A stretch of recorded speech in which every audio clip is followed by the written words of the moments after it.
सिलीगुड़ी में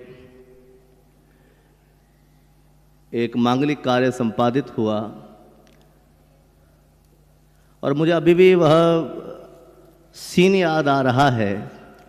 वहाँ मुझे बुलाया गया कि नहीं थोड़ी देर बैठ के आप आए हैं दूर से, ये हमारे पुजारी जी भी हैं, तो आप इन्हीं के संग बैठ के मंत्रोच्चारण करें।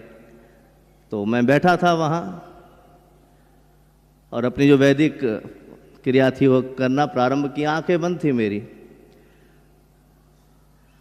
और जैसे ही स्वस्ति वाचन का विश्राम हुआ और मैंने अपनी आंखें खोली तो पूज्य महाराज श्री के दर्शन हुए।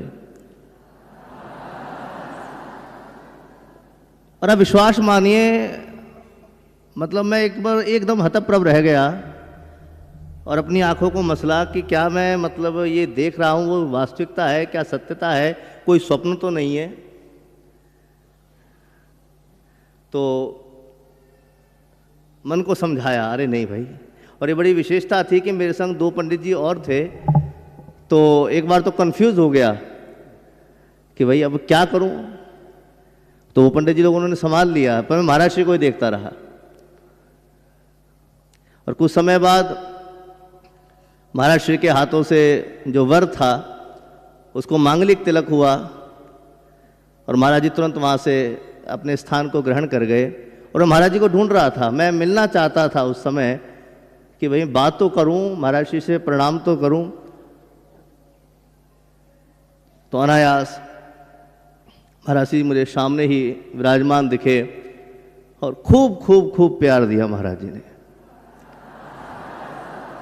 मैं ये विचार कर रहा था, मैं वृंदावन से और मेरी परंपरा कुछ और, अब जाने महाराज जी मुझे स्वीकार करें ना करें, कोई बहुत मन में बात होती है। आज के समय में हर आदमी ये है कि भाई ये ऐसा है, हमारा इससे बिल्कुल भिन्न है, या ऐसा ऐसा कुछ नहीं। महाराज जी ने दोनों हाथ को उठाकर मुझे प्रेम दिया और वास्तविकता में अगर मैं कहूं तो मुझे एक बार ये अनुभूति हुई कि आज मुझे मेरा ठाकुर ही मिल गया।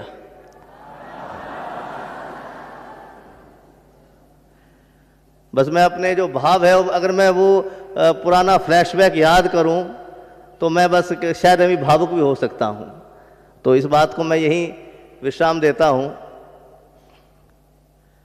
तो बस ये कहूंगा कि ऐसी विभूति मिलना भाई बहुत ही दुर्लभ, और इस कलिकाल में मिलना बहुत दुर्लभ है। हमारा शास्त्र एक बहुत उत्तम श्लोक कहता है, अज्ञान अतिमिरांधस्य ज्ञानांजन शलाकया चक्षुरुन्मिलितम येन तस्मै श्री गुरुवे नमः। हम जितने भी सब बैठे हैं, मैं भी हूं, हम सब कौन हैं? हम अज्ञानी हैं, अज्ञान से पूरित हैं। हमें अगर देखा जाए तो क्या है, हम अंधकार में घूम रहे हैं।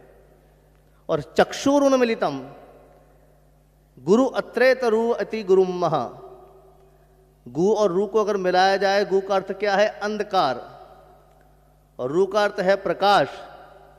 जो जीव को अंधकार से प्रकाश की ओर ले जाए वही गुरु है। तो हम सब अंधकार में हैं।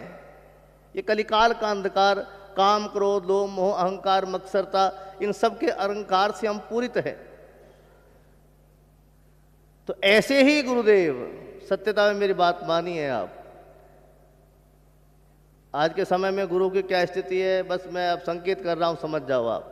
लेकिन महाराज श्री का भाई क्या बात है।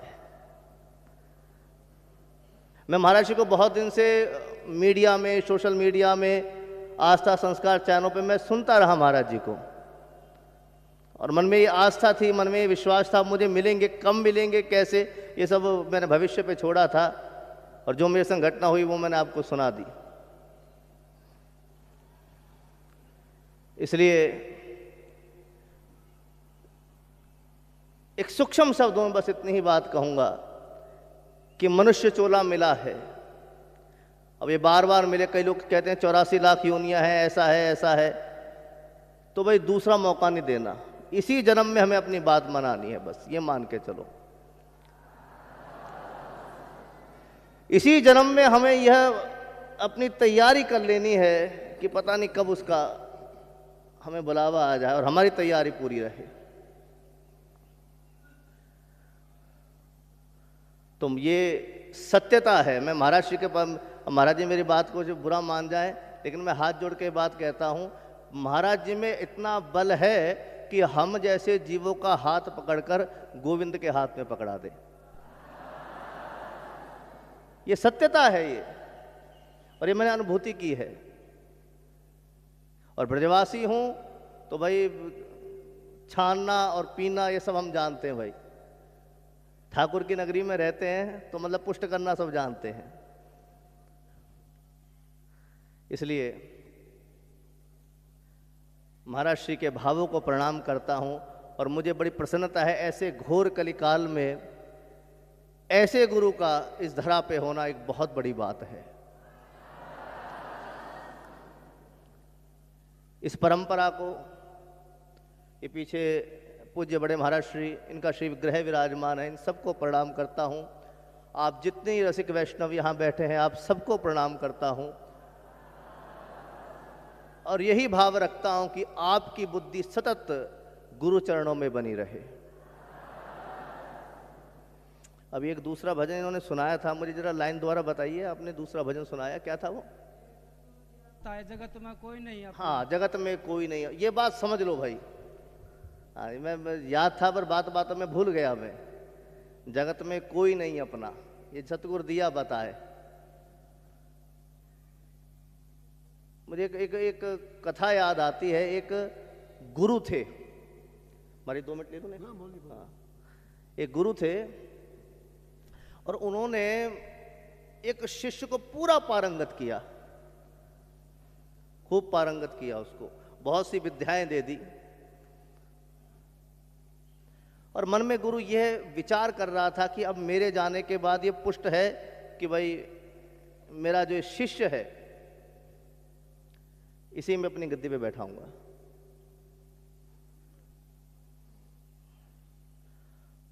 गुरु ने भी पूर्ण बल उस शिष्य को दे दिया। कलयुग का प्रभाव हुआ थोड़ा सा उस शिष्य के ऊपर, और विचार किया उस शिष्य ने कि गुरु ने सारा बल दे दिया, सारा ज्ञान दे दिया, सब कुछ कर दिया, लेकिन कभी मुझे गृहस्थ आश्रम के बारे में नहीं बताया। हालांकि गृहस्थी परमो धर्मा, हमारा धर्म या कोई भी धर्म ये नहीं कहता कि गृहस्थ से बाहर आकर ही भगवान मिल सकता है, ऐसा नहीं है। गृहस्थी परमो धर्मा, गृहस्थी के बारे में कुछ बात नहीं की मुझसे, लेकिन गृहस्थी तो भाई बनानी बहुत जरूरी है। मेरा कुल खानदान कैसे बढ़ेगा? गुरु से अपने मन के भाव को व्यक्त किया शिष्य ने कि हे गुरुदेव, मेरा भाव है कि मेरी भी पत्नी हो, मेरे भी बच्चे हों। गुरु ने कहा कि भाई देखो, मैं तो मन में कुछ और सोचे बैठा हूं तुम्हारे लिए। हालांकि गुरु ने ये व्यक्त नहीं किया कि अपनी आसन आपकी अपनी गद्दी में तुम्हें दूंगा, पर मैं तो तुम्हारे लिए कुछ और सोचे बैठा हूं।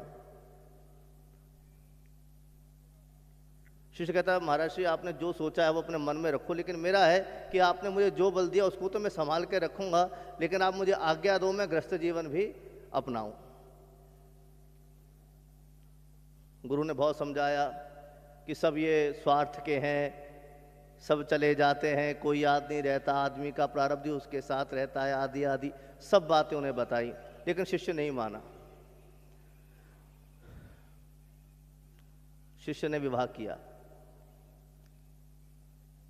कुछ समय बाद संतान भी भई। फिर शिष्य के मन में बहुत दिन बाद आया कि फिर अपने गुरु के पास जाना है। गया, गुरु को प्रणाम किया, और उसने, गुरु ने पूछा कि तुमने ये विवाह किया, सब कुछ किया, तुमने क्या पाया, क्या रिजल्ट निकला इस चीज का, क्या निष्कर्ष निकला? शिष्य ने कहा कि हे गुरुदेव, अच्छा लगता है, बस परिवार है, संतान है, पुत्र है, मेरे माता पिता बड़े आनंदित हैं, मुझे अच्छा लगता है। गुरु ने कहा अच्छा एक बात बता, क्या ये तेरे सगे हैं? कह रहे महाराज पूरे सगे हैं, क्या बात कर रहे हैं आप? सवेरे दिन पत्नी कहती है सुनते हो जी, क्या बनाए आज? पुत्र पिताजी पिताजी कहता है, पापा पापा कहता है। आपने तो शादी की नहीं, आप तो विवाहित है नहीं, आप तो ब्रह्मचारी हैं, आपको क्या पता है गृहस्थ का क्या सुख है। गुरु कहता ठीक है, अच्छा एक काम करना, मैं तो सिर्फ इतना ही पुष्ट करना चाहता हूं, जैसे उन्होंने बोला कि कोई नहीं अपना, कोई नहीं अपना, बस यही पुष्ट करना चाहता हूं। मैंने तुझे बहुत बड़ी बड़ी विद्याएं दी हैं, तुझे मैंने योग बल भी दिया है। योग बल का अर्थ है कि कुछ समय तुम चाहो अपनी इच्छा अनुसार अपनी श्वासों को रोक सकते हो। तो कल ने एक थोड़ी ऐसी लीला करना, आध घंटे घंटे 2 घंटे के लिए अपनी सांसों को रोक लेना, और जब तक मैं ना कहूं तब तक उठना नहीं। कहते ठीक है। कहते उससे क्या होगा? कहते मैं तुझे ये बताऊंगा कि कौन अपना अपना है। कहते ठीक है महाराज। शिष्य सुबह उठा और उसने वही गुरु की जो विद्या थी उसका प्रयोग किया, श्वासें रोक ली। और कुछ समय बाद उसकी पत्नी उसे हिलाती है, भैया जागो, रखो, धैर्य रखो। अभी अभी हमारी ठाकुर जी से बात हुई है भाई, और उन्होंने कहा है मैं श्रीधर को जीवित कर दूंगा, लेकिन उसके बदले में कोई भी यहां पर शमशान में खड़ा जीव है अपने प्राणों को दे दे, उसके बदले ये जीवित हो जाएगा।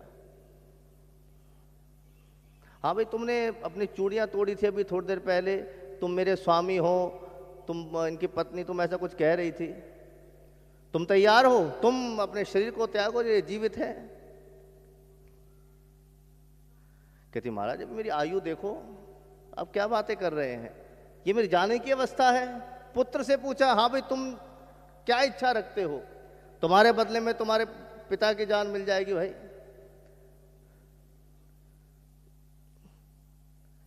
तो कहने लगा गुरुदेव ठीक है जैसा आप कह रहे हैं, लेकिन अभी तो मेरी बाल्य अवस्था है, अभी से आपको मेरे प्राण लेते आपको खुद दर्द नहीं होगा, खुद दया नहीं आएगी। मित्रों से पूछा, हाँ भाई तुम कह रहे थे कि तेरे जैसा यार नहीं, तेरे जैसा कोई सगा संबंधी नहीं, तुझ बिन कैसे रहेंगे, तुम तैयार हो? मित्र से पूछा, सगे संबंधियों से पूछा। धीरे धीरे शमशान भूमि खाली होती गई और ने कोहनी मारी गुरुदेव ने शिष्य को, हाँ भाई खड़ा है जा। शिष्य खड़ा हो गया, नीचे की ओर मुख किए, मुंह में एक शब्द ना लेते हुए गुरुदेव ने पूछा, हाँ भाई क्या करना है? शिष्य बोला, हे गुरुदेव अब जहां ले चलो आपके साथ हैं, अब आप आदेश करो कहां चलना है। ना उसने स्त्री को देखा, ना पुत्र को देखा, ना परिवार को देखा, ना स्वजन संबंधियों को देखा। देखिए मेरे इस कथा से ये मत समझना कि मैं कोई वैराग्य की बात कर रहा हूं, ऐसा नहीं है। ये जो पाठ है ये हमारे इस शरीर के त्याग का पाठ है। महाराज श्री के माध्यम से जो हमें मंत्र प्राप्त हुआ है, जो हम ध्यान करते हैं, इसका अर्थ क्या है, मैं सीधी बात आपसे करता हूं। अब ये मानो जितने भी यहां लोग हैं किसी अन्य देश में जाएं, मान लो अमेरिका चले गए, नेपाल चले गए, भूटान चले गए, पाकिस्तान चले गए, यूके, यूएसए, कनाडा चले गए, और अपनी जेब में आप गांधी जी वाला नोट लेके चले जाओ, तो सामने वाले क्या कहेंगे? अरे पागल है क्या? यहां तो भैया डॉलर लेके आ, यहां पाउंड लेके आ, यहां गांधी चलने वाला नहीं है। ठीक है ना? उसी तरह जो हम नाम संकीर्तन करते हैं, जो भजन करते हैं, ये हमारी कमाई है, और ये कमाई हमारी ऊपर काम आने वाली है। मैं लुधियाना रहता हूं, जैसे परिचित है महाराज जी, लुधियाना में एक भजन गाया जाता है, उस दा संदेशा तैनू दास जदों आवेगा, नाम दा खजाना फिर कम तेरे आवेगा। जो लोग पंजाबी जानते हैं वो थोड़ा समझ गए होंगे इस बारे में कि जब उसका हमें आदेश आएगा, तो जो हम लोग कहते हैं हम भजन क्यों करें क्यों करें, अच्छा, एक बात और, कई लोग कहते हैं भैया भजन करो भजन करो। आजकल की समाज की पीढ़ी में ये थोड़ी सी बात है कि जो लोग भजन नहीं करते उनकी तो मृत्यु होगी, ये निश्चित है, और जो भजन करते हैं मृत्यु उनकी भी होगी। ऐसा कोई कॉम्प्लीमेंट हो साथ में कि भाई भजन करने वाले की मृत्यु ना हो या कोई थोड़ा जीवन साध्य हो जाए। मृत्यु तो दोनों की होनी है, जो भजन करता है उसकी भी होगी और जो नहीं करता है उसकी भी होगी। तो हमारा शास्त्र की बड़ी सुंदर बात कहता है कि शेरनी जब किसी का शिकार करती है तो हमारा चाहे हिरण हो बैल हो, 1 मिनट में उस पर प्रहार करके उसके प्राणों को हतप्रभ कर देती है, लहूलुहान कर देती है। इस्तेमाल किस चीज का किया शेर या शेरनी ने? अपने जबड़े का। उसके बाद वही शेरनी उस जबाड़े से जब अपने बच्चे को उठाती है तो एक स्थान से उठाकर दूसरे स्थान सुरक्षित रख देती है। मुख वो ही है लेकिन कर्म का प्रभाव हो गया। हमारे जीवन में मृत्यु निश्चित है, लेकिन अज्ञानी पापी लोग उस काल के पाश में ऐसे अपने शरीर को त्याग करेंगे, उनकी गति संभव नहीं है।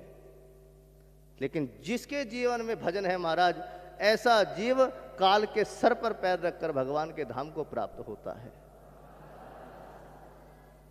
इसलिए बड़ी सरल सरल बात छोटी जी, मैं महाराज जी क्षमा मांगूंगा, मुझे सिर्फ 5 या 7 मिनट मिले थे, लेकिन मैं अपने भाव को रोक नहीं पाया, तो मैं महाराज जी क्षमा मांगूंगा कि समय का थोड़ा सा मैंने अधिक ले लिया। लेकिन कुल मिला के बात यही है, हमारे ब्रज में एक बात कहते हैं, साचो इक राधा रमण और झूठो सब संसार। बस सीधी बात है, साचो एक हमारे गुरुदेव महाराज, बाकी दुनिया में सब कुछ झूठा है। बस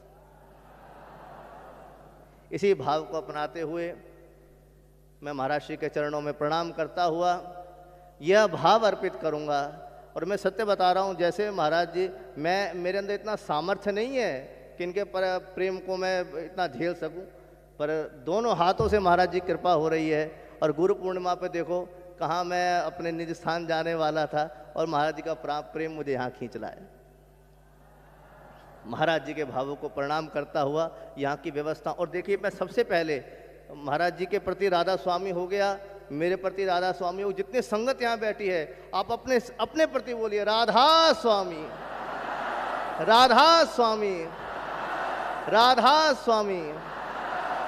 ये क्यों बुलवाया मैंने? क्यों? जितनी मर्यादा मैंने आप लोगों में देखी भाई, क्या बात है। मैं जितनी अंदर व्यवस्था देख के आया, महाराज जी ने मुझे पूरी व्यवस्था दिखाई, अंदर रसोई की, प्रसाद ग्रह की, आगे पार्किंग की। अरे वाह क्या बात है महाराज, मन गदगद हो गया। मर्यादा जो है धर्म के अंदर होना बहुत जरूरी है।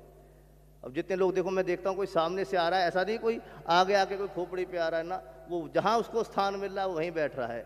ये इस राधा स्वामी सत्संग भवन की सबसे बड़ी विशेषता है महाराज। तो ये स्थान मैं तो सीधी बात बोलूंगा कि भाई अगर मेरे भाव में कोई गलती हो तो क्षमा करना, तो ये तो भाई मेरा वृंदावन ही है।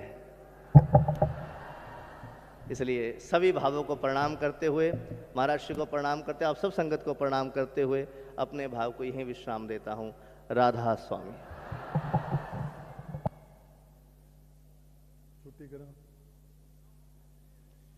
राधा स्वामी,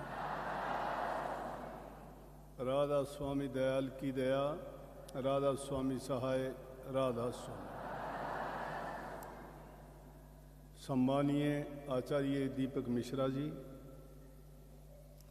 आपका बहुत बहुत स्वागत, अभिनंदन है। आप यहाँ पधारे, ये आपकी महानता है। संसार में सब तरह के लोग मिलते हैं, लेकिन ये मिलन कुछ अजूबा था। ना ये आपके बस की बात थी, ना हमारे बस की बात थी, ना कोई नई बात थी, ना ये कोई पुरानी बात है। कोई संस्कार था हमारा, एक दूसरे को पास लेके आए। ऐसी जगह में मिलन होना, एक दूसरे के प्रति इतना आकर्षण होना, आपके दिल का प्यार, सम्मान, इज्जत। मैं तो साधारण आदमी हूँ, मुझे तो कोई भी मिलता है गले से लगाता हूँ, कंगला, भिखारी, कोडी, कोई भी हो, क्योंकि इंसान कोई भी छोटा नहीं है। धर्म किसी को ये नहीं सिखाता कि किसी से नफरत करो, किसी को छोटा मानो। सब प्रभु की संतान है और सबको उन्होंने पैदा किया, अपने कर्म करीने से वो भोगते हैं, वो उनकी अलग बात है। लेकिन जिसकी दिल की भावना जो होती है उसको वहाँ लेके जाती है। बस वहाँ से मिलने के बाद में मिश्रा जी को कुछ ऐसा महसूस हुआ कि जिस कार्यक्रम में हम बैठे थे, ना उस कार्यक्रम में इनको आनंद था ना मुझे आनंद था। हम तो अपने दोनों बैठ के ही बातें कर रहे थे और उसके बाद भी हमारी फ़ोन पे बात होती रही। इन्होंने इच्छा जाहिर की इनके मैं ज़रूर आना चाहूँगा और हम चाहते ही थे कि आओ।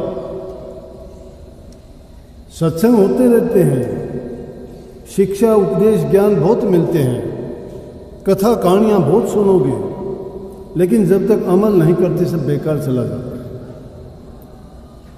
परंतु जब क्रियात्मक रूप से आप किसी को ये दिखाते हो, जैसे आचार्य जी ने कहा कि कितना अनुशासन है, कितने ढंग से बैठे हो, कितनी अच्छी व्यवस्था है, किसकी बड़ाई है ये चीज़ें दिखाती है कि आप कुछ करते हो, आपके धर्म के प्रति, नाम के प्रति, गुरु के प्रति, ये आपकी आस्था है। और जिस इंसान में अनुशासन नहीं है तो भक्ति के मार्ग पर नहीं चल सकता। जब तक अमल नहीं करते सब चीज़ मिथ्या होती है। कितनी भी कथा कहानियाँ रोजाना सुनते हो, लेकिन क्या काम आएंगी? परंतु उसको अपने जीवन में क्रियात्मक रूप में करके दिखाओगे तो वो दुनियादारों को प्रगट रूप में दिखा देगा। आगे के सुख दुख किसने देखे हैं जब इसी जन्म को दुखी कर लेंगे। यहाँ जो नहीं कर पाए तो परिणाम क्या होगा? परिणाम आंखों के सामने है। मैं आप लोगों को बहुधा सत्संग के टाइम बता दिया करता हूँ कि कहने के लिए 3 काल हैं, भूत, भविष्य और वर्तमान। लेकिन इंसान तीनों कालों को इसी जीवन में जीता है। वर्तमान काल में तीनों जीवन जीता है। भूतकाल के किए हुए कर्म अब भोगता है, भविष्य को अब बनाता है और वर्तमान में जो करता है उसका परिणाम उसका आगे। तीनों काल उसके सामने होते हैं। हर इंसान त्रिकालदर्शी है, लेकिन जो जानबूझ के अपने कर्म को बिगाड़ता है उसको कोई नहीं बना पाता। इंसान इंसान से प्यार करे। धर्म कोई बुरा नहीं है, इंसान कोई बुरा नहीं है। बुरे वो कर्म है जिसके कारण से किसी को दुख होता है। सारी चीज़ें, दुख, दर्द, तकलीफ, घृणा, नफरत, प्यार, हमारी इज्जत, सम्मान, ये कहाँ से पैदा होते हैं? हमारे दिल में है सब।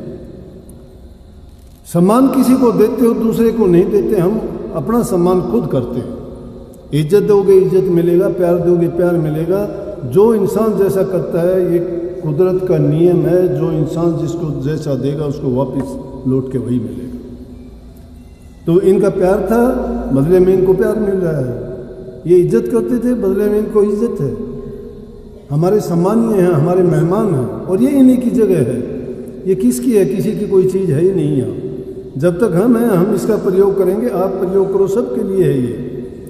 तो आपका ये बड़प्पन है कि आप अपने कार्यक्रम को छोड़ के, अपने इतने व्यस्त जीवन में से ये टाइम निकाल के हमें आके कृतार्थ किया। बहुत बहुत आपका धन्यवाद। अब सत्संग का कार्यक्रम कल होगा, आप लोगों को पता है। सुबह से लेकर शाम तक, पहले भी 2 दिन से सत्संग के चल रहे हैं। तो अभी आप अपना भोजन पाओ, आराम करो। कल के लिए फिर सेवा के जो काम है उस सेवा की जिम्मेवारी निभाओ। रात के टाइम किसी भी प्रकार की कोई कमी कोताही नहीं होनी चाहिए, क्योंकि ये आपकी जिम्मेवारी है। ये नहीं कि कोई अलग किसी गेट से बाहर निकल के बैठ जाए या कोई इधर उधर चला जाए, नहीं, ये किसी को इजाज़त नहीं। अगर ऐसा करोगे तो तुम जो हमारे सत्संग के नियम हैं उनको भंग करोगे, वो हमें अच्छा नहीं लगेगा। आराम से रहो, जगह की कमी नहीं है, चीज़ की कमी नहीं है, किसी प्रकार की दुख तकलीफ नहीं है। आराम से रहोगे, इज्जत से रहोगे। आपकी भी इज्जत है, आपके गुरु की और नाम की भी इज्जत है। सबको बहुत बहुत आशीर्वाद और हम चाहेंगे कि आप ऐसा ही करेंगे। भोजन की व्यवस्था है।